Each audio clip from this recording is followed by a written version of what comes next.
আমাদের 3জন বিধায়ক আক্রান্ত হয়েছিলেন, শারীরিকভাবে নিগৃহীত করা হয়েছিল।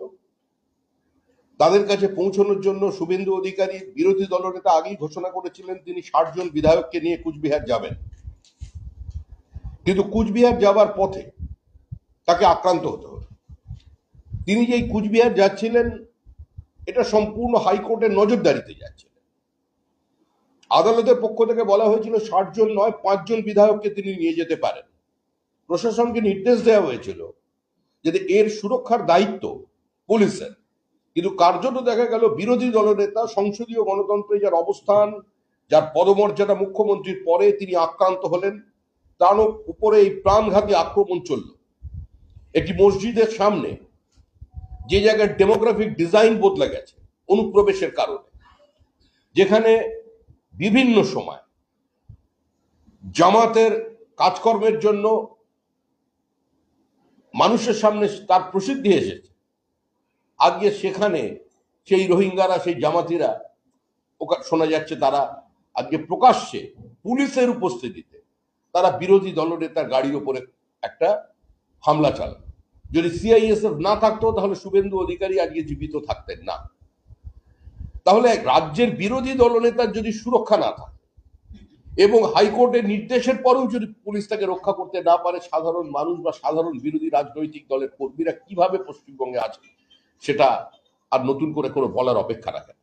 আমরা রাজ্য জুড়ে বিভিন্ন জায়গায় আজকে পথ অবরোধ করছেন আমাদের কর্মীরা বিরোধী দলনেতার উপরে এই আক্রমণের প্রতিবাদে।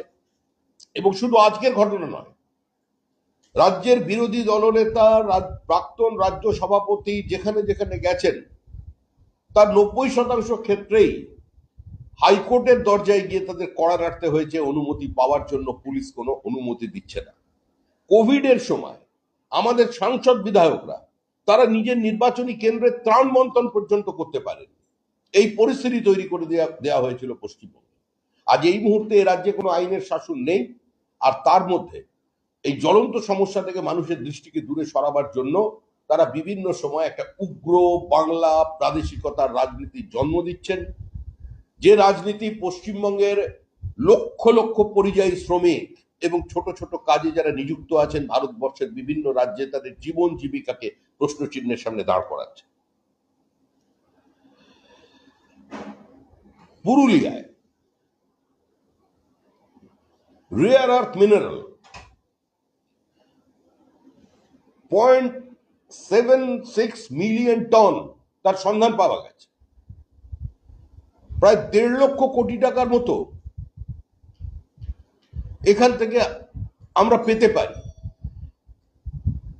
এটাকে কোনোভাবেই বাণিজ্যিক কারণে নিয়ে আসা যাচ্ছে না, কারণ রাজ্য সরকার এখানে কোনো পার্টিসিপেশন করছে না।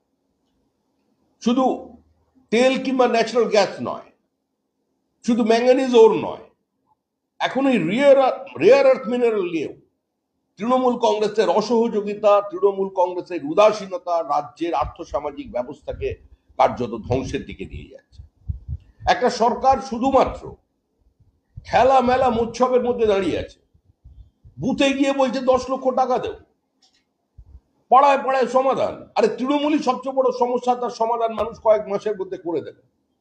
যারা একদিকে হলফনামা দিচ্ছেন যে আমরা দিয়ে দিতে পারবো না, রাজ্যের দেও করের কোটি কোটি টাকা খরচা করে যারা নামি দামি কংগ্রেসি উকিলদের দাঁড় করাচ্ছেন, তারা পশ্চিমবঙ্গের মানুষের, পশ্চিমবঙ্গের পেনশনভোগীদের, পশ্চিমবঙ্গের সরকারি কর্মচারীদের সঙ্গে প্রতারণা করছেন, কিন্তু তারাই আবার অন্য জায়গায় এই হরিলুটের রাজনীতি চালিয়ে যাচ্ছেন। একটা সরকার সে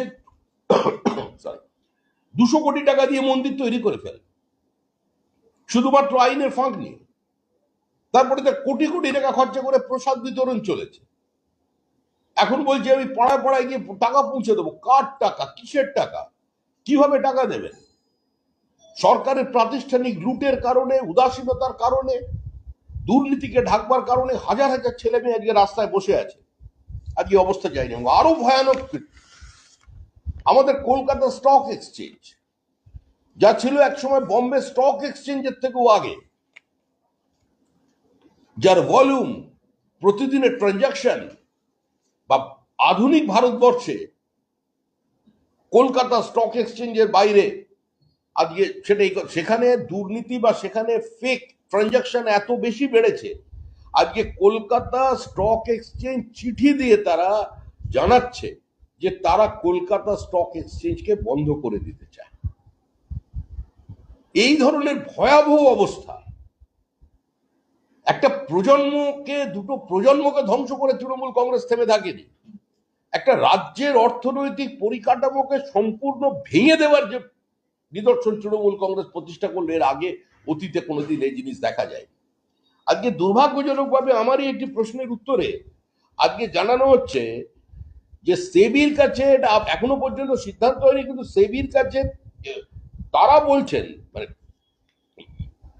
আমাদের পঙ্কজ চৌধুরী তিনি আমাকে আজকে উত্তর দিয়ে জানিয়েছেন যে 18 subsequent February 18, 2025, CSE submitted a proposal for voluntary exit as a stock exchange under the SEBI prescribed exit policy for stock exchanges. The proposal is currently under examination by SEBI. সেবি কে চিঠি লিখে কলকাতা স্টক এক্সচেঞ্জ তারা তাদের দরজায় তালা ঝুলিয়ে দিতে চাইছে। আজকে কোথায় যাবে পশ্চিমবঙ্গ? রাজ্যে নতুন কোনো বিনিয়োগ নেই। এ রাজ্য থেকে একজনের পর একজন শিল্পপতি আজকে পুঁজি সরিয়ে অন্য জায়গায় নিয়ে যাচ্ছে। শুধু এই ফ্লাইট অফ ক্যাপিটালে নয়, আজকে যদি এখান থেকে স্টক এক্সচেঞ্জ চলে যায়, তাহলে আগামী দিনে এখানে কি বার্তা যাবে শিল্পপতিদের কাছে? কোন বড় শিল্পপতি এখানে আসবেন বড় শিল্প তৈরি করতে? শিল্প ছাড়া এই মুহূর্তে পশ্চিমবঙ্গের অন্য কোনো ভবিষ্যৎ নেই। ভারী শিল্পায়ন হচ্ছে একমাত্র পথ, না হলে এই হাজার হাজার শিক্ষিত ইঞ্জিনিয়ারদের, শিক্ষিত ছেলে মেয়েদের কর্মসংস্থানের কোনো সুযোগ তৈরি হবে না, অ্যানসিলারিজ বাঁচবে না। আমরা অনেক স্লোগান শুনেছি, কৃষি আমাদের ভিত্তি, শিল্প আমাদের ভবিষ্যৎ, বুদ্ধদেব বাবু বলেছিলেন। মুখ্যমন্ত্রী ক্ষমতায় এসে বললেন যে হাসি খুশি না কি একটা বললেন, দুই বোন দুজনে হাসছে, কাঁদছে, শক্তি ব্যাপার। এখন তো দেখা যাচ্ছে স্টক এক্সচেঞ্জে উঠে যাচ্ছে এখান থেকে। এই দৃশ্য, মানে এই ঘটনা পশ্চিমবঙ্গের জন্য, মানুষের জন্য, ভারতবর্ষের অর্থনীতি অ্যালার্মিং। আজকে এই অবস্থা তৈরি করেছে একটা রাজনৈতিক দল, তার একমাত্র উদ্দেশ্য হচ্ছে ভোটার লিস্টে জালিয়াতি করে ক্ষমতায় টিকে থাকা। আজকে 4 জন তাদের সাসপেন্ড করা হলো, 2 জনের বিরুদ্ধে, অফিসারের বিরুদ্ধে এফআইআর হচ্ছে। এখনো এসআইআর শুরু হয়নি এখানে, তার আগেই বিহারে শুরু হয়েছে, এখানে মৃত্যু ঘণ্টা বেজে গেছে। কিসের কারণে? তৃণমূল কংগ্রেসের বক্তব্য একটাই বক্তব্য, যে মৃত ভোটারের নাম ভোটার লিস্ট থেকে বাদ দেওয়া, মানছি না, মানবো না। ওরা মারা গেছে বলে কি ওরা মানুষ নয়?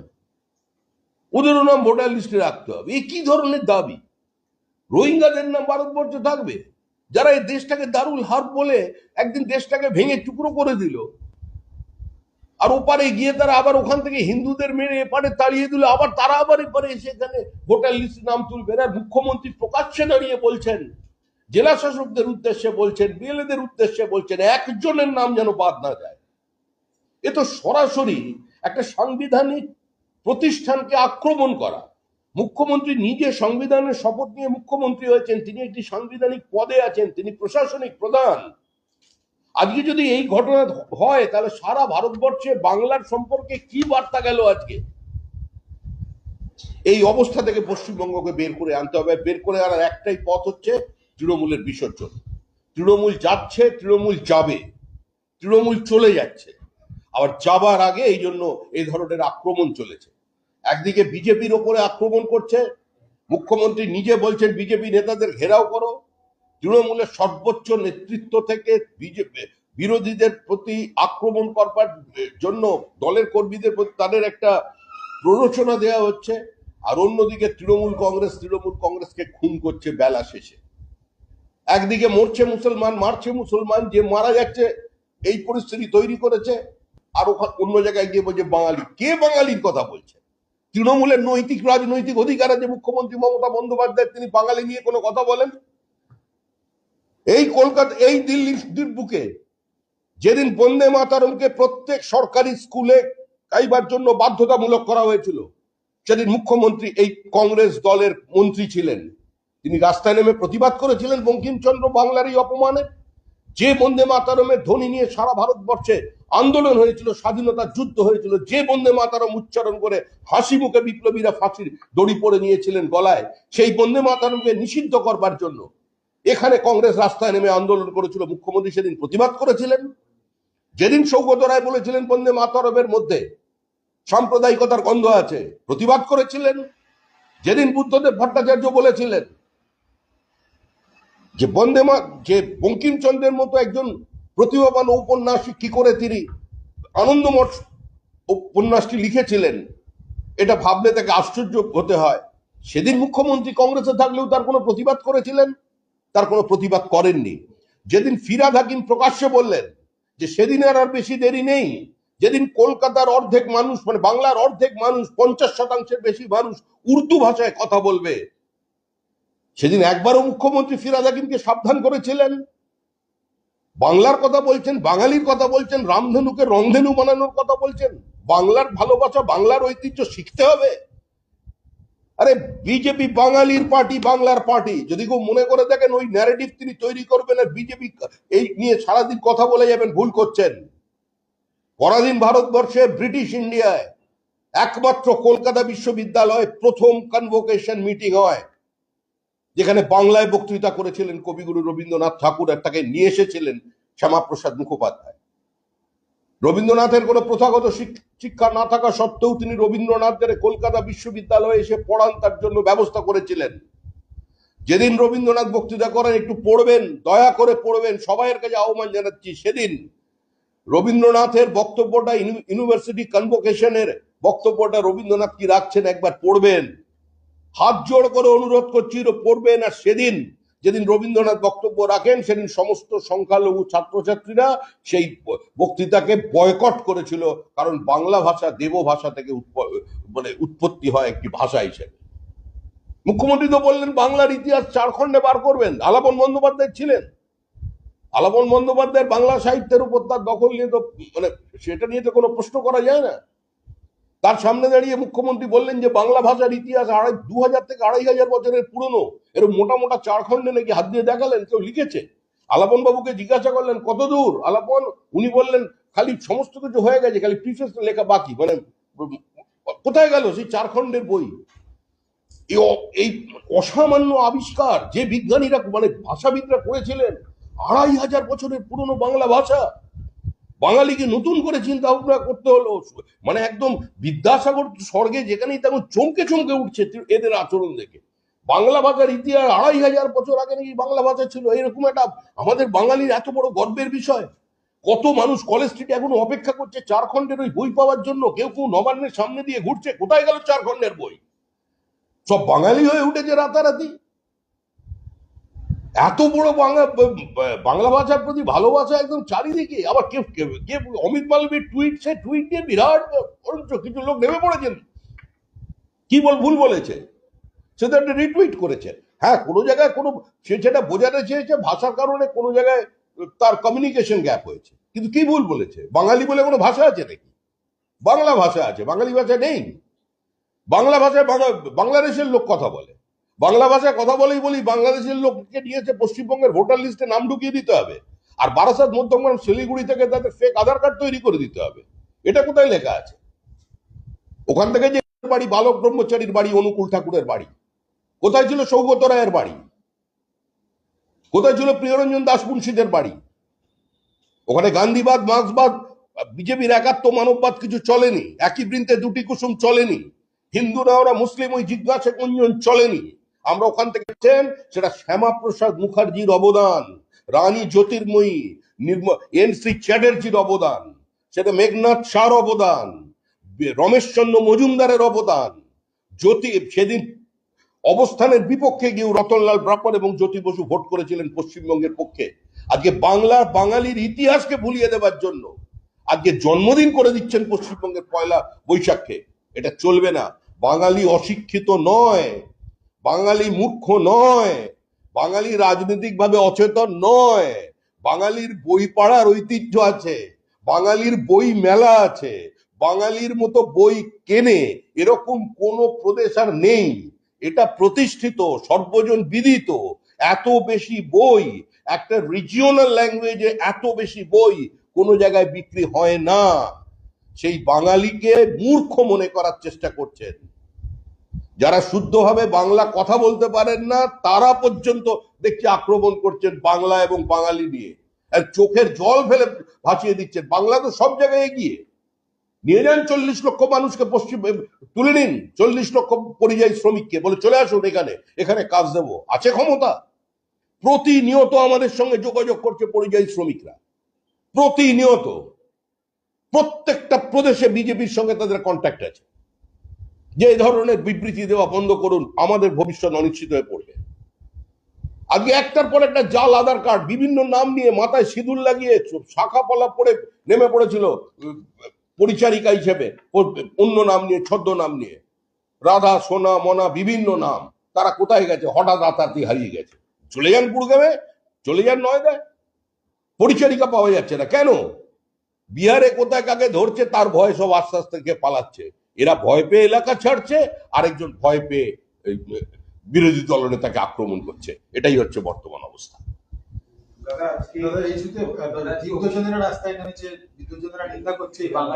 কে বিদ্যুৎজন? কোন বিদ্যুৎজন? বাড়ি কোথায় ছিল? ওইখানে যখন বাঙালিদের, বাঙালি হিন্দু মেয়েদের উপর একের পর এক বলাৎকার চলছিল বাংলাদেশে, যখন ইন্দিরা গান্ধীর কুশপুত্তলিকার সঙ্গে নোংরামি করা হচ্ছিল, প্রতিনিয়ত করা হচ্ছে, ওখানে যখন ইন্দিরা গান্ধীর নামাঙ্কৃত লাইব্রেরি 70,000 বইকে জ্বালিয়ে দেওয়া হলো, যখন ছোট ছোট বাচ্চাদের, স্কুলের বাচ্চাদের বইগুলোতে আগুন ধরানো হলো মুর্শিদাবাদে, তখন কোথায় ছিল বিদ্যুৎজনেরা? কাদের বিদ্যুৎজন? কে বিদ্যুৎজন? ওগুলো সব মুখ্যমন্ত্রী তৈরি করা বিদ্যুৎজন, ও তৃণভোজী বিদ্যুৎজন। বিদ্যুৎজনরা চুপ ছিলেন কেন? মহেশতলায় আক্রমণটা চোখে পড়েনি? বিদ্যুৎজনরা মোমবাতিটা কোথায় রেখেছিলেন? ঘরের মধ্যে কোথায় ঢুকিয়ে রেখেছিলেন মোমবাতি? রাস্তা বেরোতে পারেননি? খিদিরপুরে যখন বেঁচে বেঁচে দোকানগুলো আগুন লাগানো হলো, কোথায় ছিলেন বিদ্যুৎজনেরা? যখন নদিয়ায় বিভিন্ন স্কুলের সামনে পোস্টার পড়ে গেল যেখানে মূর্তি পুজো বন্ধ করো, কোথায় ছিল বিদ্যুৎজনেরা? মুর্শিদাবাদে প্রতিমা তৈরি করে, দুর্গাপুজো, কালী ঠাকুরের মূর্তি, সরস্বতীর মূর্তি তৈরি করে বলে এই অপরাধে বাবার ছেলেকে কুপিয়ে খুন করা হলো, কোথায় ছিল বিদ্যুৎজনেরা? যেদিন মুখ্যমন্ত্রী মমতা বন্দ্যোপাধ্যায়কে কদর্য নোংরা ভাষায় আক্রমণ করা হলো, একজন জিহাদি দাঁড়িয়ে আক্রমণ করলো আজকে ডোমজুড়ের ওখানে ঘটনার পরে, কোথায় ছিল বিদ্যুৎজনেরা? প্রতিবাদ করেছিলেন? বিদ্যুৎজনের কথা বলছেন বাংলা বাঙালি, আর তার মধ্যে সিপিএম ঢুকে পড়ছে, বামপন্থী। যেদিন কমিউনিস্ট পার্টির নেতাকে বাংলাদেশে প্রথম গুলি করা হলো, সেদিন দাঁড়িয়ে কলকাতায় মিছিল বার করেছিলেন, যেখানে জেনোসাইড চলেছে, প্রতিদিন হিন্দুদের বাড়ির মেয়ে তুলে নিয়ে যাওয়া হচ্ছে। কোথায় প্রতিবাদ?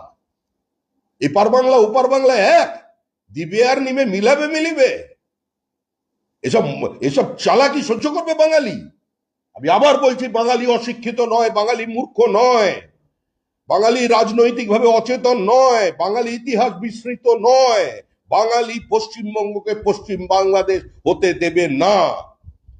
জাতীয়তাবাদী যারা মুসলমান আছেন,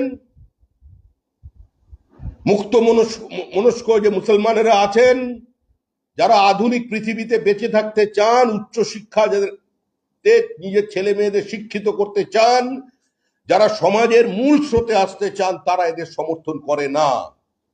আজকে সমস্ত মুসলমানকে যারা আফজল গুরুর লাইনে দাঁড় করিয়ে দিতে চাইছে বিজেপি, তার বিরোধিতা করছে। আমরা চাই বাংলার মুসলমান সৈয়দ মুস্তাফা আলী মুস্তাফা সিরাজের সঙ্গে, এপিজে আব্দুল কালামের সঙ্গে এক পথে দাঁড়ান। এই ইতিহাস, এই মিথ্যাচার দিয়ে বদলে দেওয়া যাবে না। দাদা, আজকে যখন বিরোধী দলনেতার উপর হামলা হচ্ছে, সেই সময় অভিষেক বন্দ্যোপাধ্যায় তিনি তার কর্মীদের বলেছেন যে বিজেপি নেতা দেখলেই জয় বাংলা বলবেন, জয় বাংলা বলে স্লোগান। এটা তো প্ররোচনা, এটা তো প্ররোচনা। উনি কি মনে করছেন একতরফা এরকম চলতে পারে নাকি? বিজেপি নীতিগতভাবে কোন নির্বাচিত সরকারকে 356 দ্বারা প্রয়োগ করে ফেলে দেওয়ার পরিপন্থী। বিজেপি নীতিগতভাবে কোনো জায়গায় 355 দ্বারা জারি করেছে সরকারের বিপরীত অবস্থানে গিয়ে যুক্তরাষ্ট্রীয় ব্যবস্থাকে অস্বীকার করবার বিরুদ্ধে, নীতিগতভাবে বিরুদ্ধে। কিন্তু প্রত্যেক জিনিসের একটা সীমা থাকে। আজকে পশ্চিমবঙ্গের যে অবস্থা ঘটছে, এটা ধীরে ধীরে মণিপুর বলছেন, তো মণিপুরকে ছাপিয়ে যাচ্ছে।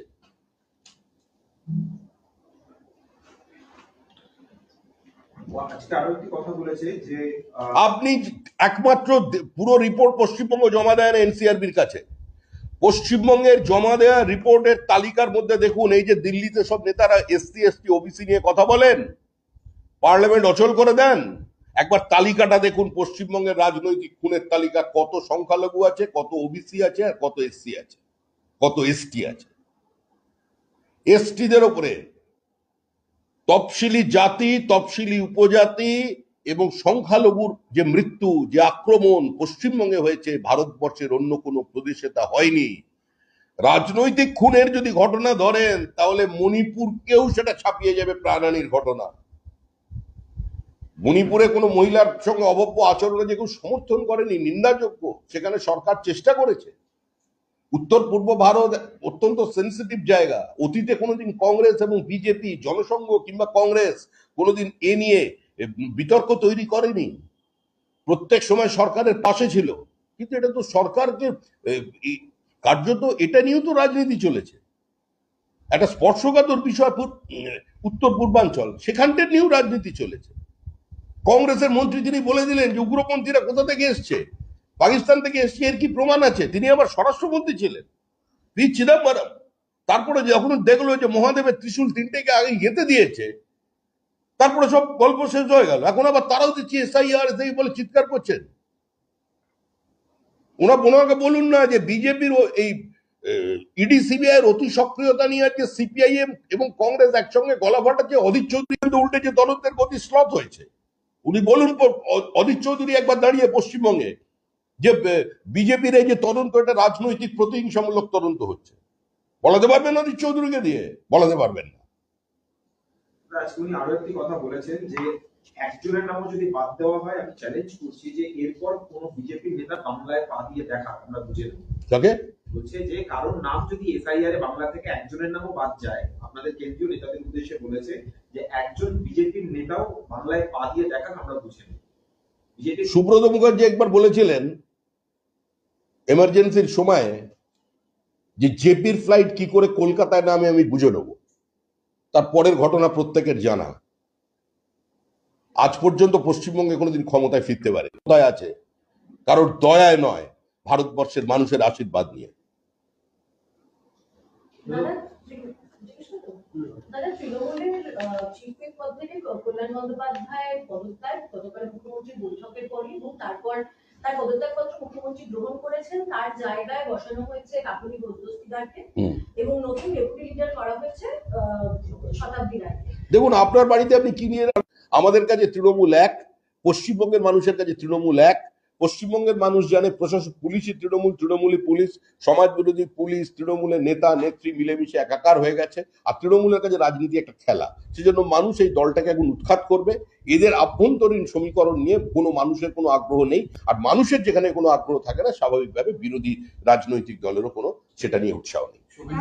ঘাটালে আছেন মুখ্যমন্ত্রী মমতা বন্দ্যোপাধ্যায়, বন্যা কবলিত অঞ্চল ঘুরে ঘুরে দেখছেন তিনি, এবং সেখানকার কি সমস্যা আছে এগুলো শুনছেন। আজকে মেদিনীপুরে থাকবেন, কাল ঘাটালে কি মানুষ, উনি জানেন না সমস্যা কি আছে? তিলপাড়া ব্যারেজে ফাটল ধরলো কেন? Illegal sand mining. উত্তরবঙ্গের লক্ষ লক্ষ একর জমি চলে যাচ্ছে জলের নিচে, কারণ কি? নদী কেন গতিপথ বদলাচ্ছে?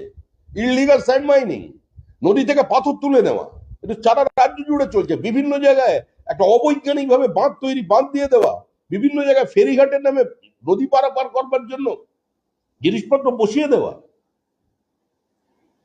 তৃণমূল কংগ্রেসের অকারণের কেন্দ্র বিরোধিতার কারণে এবং শুধুমাত্র খেলামেলার দিকে মন দেওয়ার কারণে মানুষের দৈনন্দিন জীবন যন্ত্রণা থেকে এই সরকার নিজেকে দূরে সরিয়ে রেখেছে।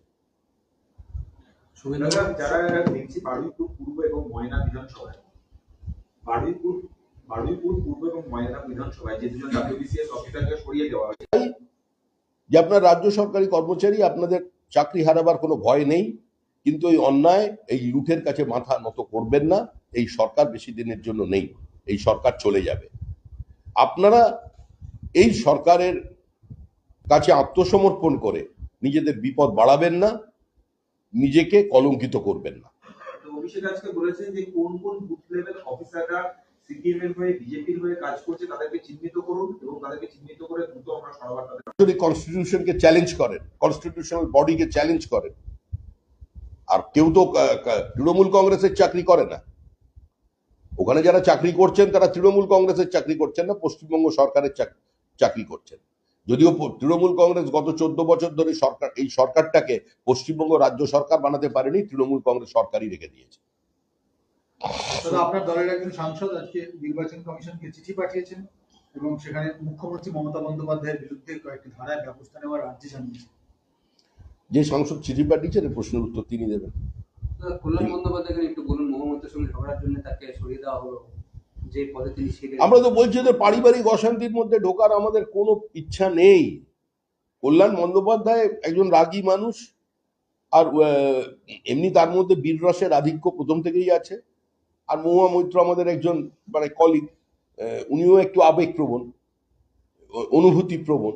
এখন এই দুজনের মধ্যে এই ধরনের ঝগড়া, বিভিন্ন জায়গায় সাংবাদিকরা জিজ্ঞাসা করছেন ভিন্ন ভিন্ন রাজ্যের। আমরা তো বাংলায় রাজনীতি করি, একই ফ্র্যাটার্নিটির, আমাদের খারাপ লাগছে। আমরা চাই দুজনেই ভালো থাকুন, সুস্থ থাকুন, শান্তিতে থাকুন। কল্যাণবাবু বিরাট বাড়ি হয়েছে, বাড়িটাও সুন্দর, ওখানে গিয়ে দুজন একসঙ্গে বসে লনে চা খান, এটাই দেখতে আমাদের ভালো লাগে। রিসেপশন আছে, একটু উইশ করবেন। মহামন্ত্রীর রিসেপশন আছে আজকে, বিয়ে রিসেপশন আছে, ওনাকে যে যেখানে থাকুক ভালো থাকুক। আমাদের বিরোধিতা রাজনৈতিক বিরোধিতা, ব্যক্তির সঙ্গে আমাদের কোনো আক্রোশ বিরোধিতা নেই। যে যেখানে থাকবেন ভালো থাকুন, আনন্দে থাকুন, সুখে থাকুন, দাম্পত্য কলহ থেকে দূরে থাকুন, প্রত্যেকে ভালো থাকুন। শুভেন্দুর উপরে যে আক্রমণ, তাই নিয়ে কি অমিত শাহর কাছে যাবেন আপনারা? দেশের গৃহমন্ত্রী প্রত্যেকটা বিষয়ের কাছে জানা, তাকে নতুন করে গিয়ে জানাবার কোনো প্রয়োজন নেই। পুরো বিষয়টা জানেন। আমার সঙ্গে এই ঘটনা নিয়ে আজকে আমাদের সর্বভারতীয় সভাপতি জেপি নাড্ডার কথা হয়েছে, কালকে সকালে আবার কথা হবে। পার্টি পুরো বিষয়টি জানেন, অন্যান্য মন্ত্রীরাও শুনেছেন এবং তারাও বিষয়টি নিয়ে অত্যন্ত উদ্বিগ্ন। দাদা, পশ্চিম মেদিনীপুরে প্রাথমিক শিক্ষা সংসদ একটা কর্মসূচি দিয়েছে আগামী 1 মাস ধরে। বাংলা মাধ্যম স্কুল তারা 1 মাস ধরে বিজ্ঞপ্তি পাঠিয়েছে সমস্ত স্কুলগুলোতে, যাতে বলা হচ্ছে এসো বাংলা শিখি, বাংলাকে ভালোবাসি। পশ্চিম মেদিনীপুর প্রাথমিক শিক্ষা সংসদ একটা 1 মাসের কর্মসূচি নিয়েছে।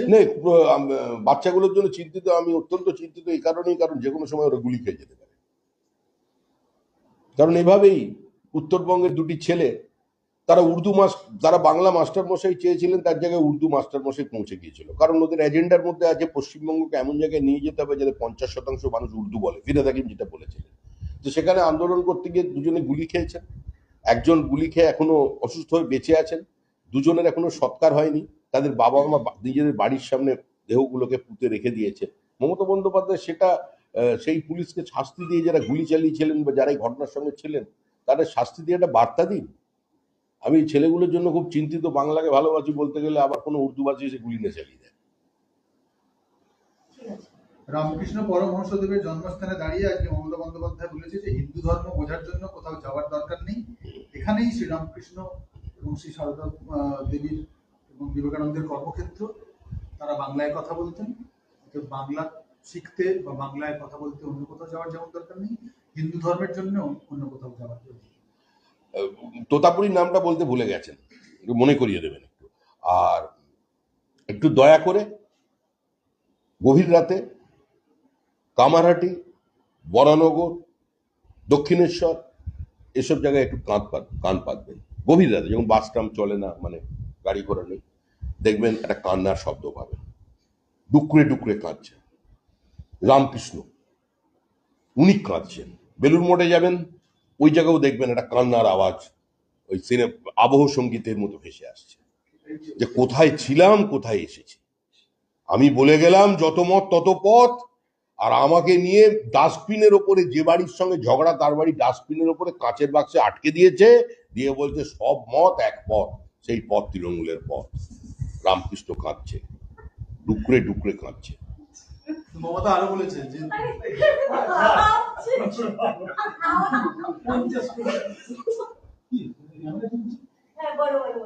মমতা আরো বলেছে যে মাকে কেউ মাদার বলে, কেউ আম্মা বলে। সবাই বলে, আমরা কি করতে পারি? এর মধ্যে মা কোথা থেকে এলো? আমরা তো জানি মা মাটি মানুষ। মায়ের অবস্থা কি আছে এখন পশ্চিমবঙ্গে সেটাও মানুষ জানেন। আর মানুষ তো মাটিতে পড়ে এখন গড়াগড়ি খাচ্ছে, গল্প তো শেষ। এরপরে তো একটাই রাস্তা খোলা, জয় জগন্নাথ।